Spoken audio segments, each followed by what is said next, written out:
parents, this is called the letter matching box. In this, you have one box that has the capital letters written on it and small slits cut next to each letter.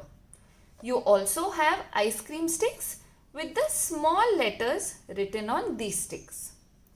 Before your children play with this material, you need to make sure that your children can identify the capital letters correctly and the small letters. How can you do this? You can do it by playing small games where you touch a letter and your child must name the letter. Or you could tell the name of the letter and your child must touch that letter. For example, touch the letter and say, which letter is this? Your child must identify it and say, this is letter R. Which letter is this? This is letter W. Which letter is this? This is letter C. Repeat this for all the alphabets till your child can identify them correctly. Do the same thing with the ice cream sticks. Pick any ice cream stick and ask your child, which letter is this?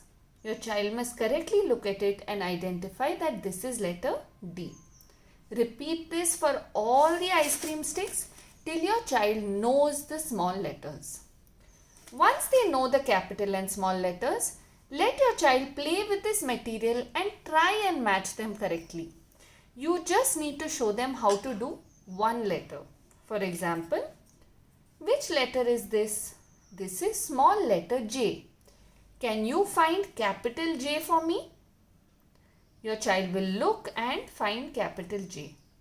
Now tell your child we are going to match small letter J to capital letter J by putting the ice cream stick in the box. It's as simple as that. And let your child explore, pick any letter of their choice, check the letter and match it correctly by placing it in the slot. It is very important for your child to do this on their own because it will help strengthen their hand muscles and build their motor skills. Thank you.